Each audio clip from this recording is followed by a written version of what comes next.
Hello. Right, here we go. Another video as we build up to the Six Nations 2023 and Steve Borthwick's first England squad, which is just hours away now. Let's have a look at the back three position, which, having just gone through this in my mind now, is the most difficult area of the pitch to pick, just purely because there are so many options, as we'll see. Now, again, I've got apologies to make from the England centre combination. Elliot Daly, sorry, I missed him off that list, which was shocking on my part. So sorry to Elliot Daly, but I'm hopefully making up with that one by making sure he's included here, along with 23 other faces who are potential or current or former England internationals in the back three.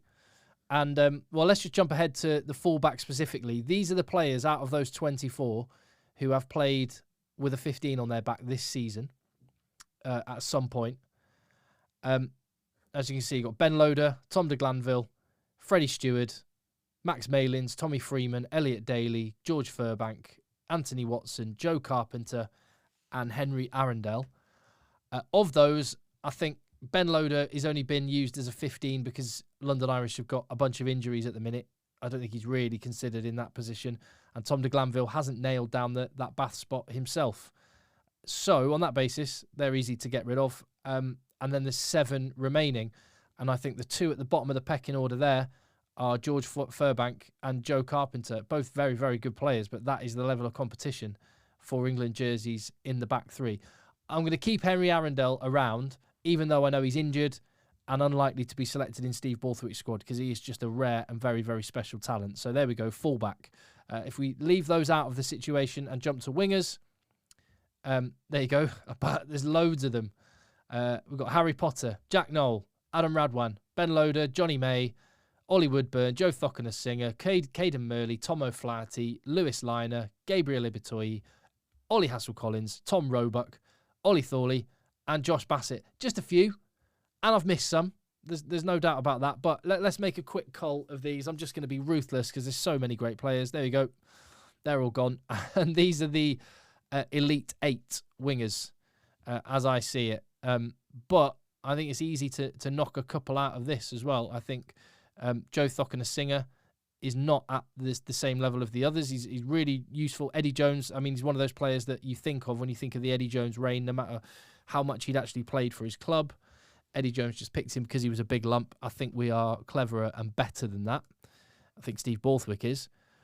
Those are guys that can actually do some damage. If I wanted to cull it even further, well, actually, no. I'll bring the fullbacks in. Let me bring the fullbacks back in. So these are all the players that I haven't ruled out at this point. And there are 12.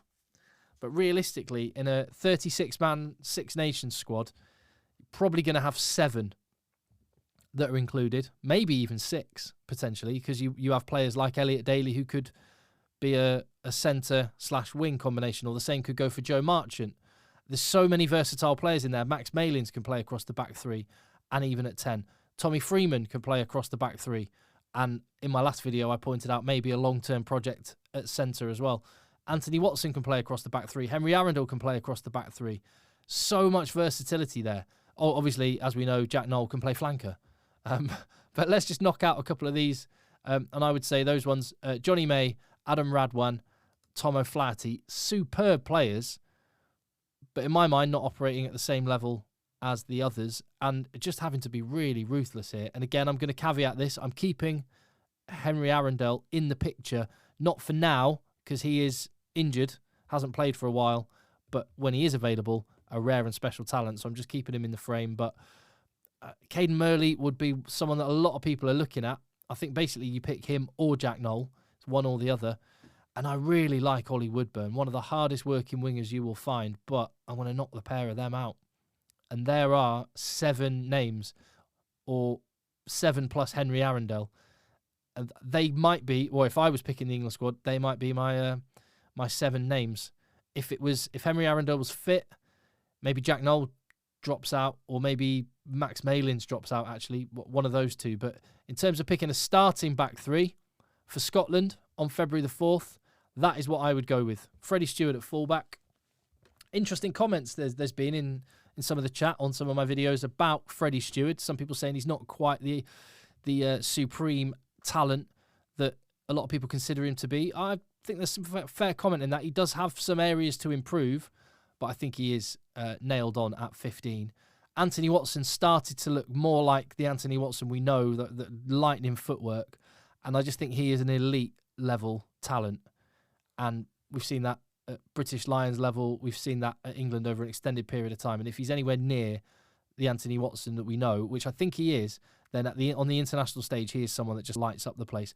Ollie Hassel-Collins is the new face I want in an England jersey, not just in the squad, but in the starting 15. I think he is that big presence.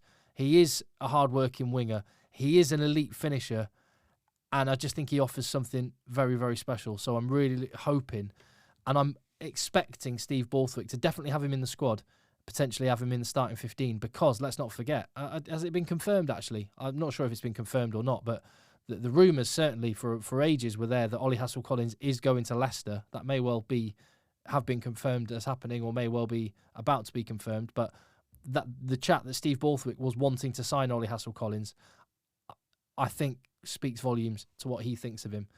And that is what I'm hoping the England back three in the starting lineup will be. And then those options on the bottom that you've got on the bench, probably Elliot Daly would be a bench player for me, because he can cover different positions, but take your pick. I don't really mind. Take your pick. But that is the back three. It's really hard. So many good talents. What are you saying? I think this is the area, more than any other area, that you may, and I think people generally will have disagreements with where my head is at. We haven't got long to wait and find out what Steve Borthwick is thinking. What are you thinking?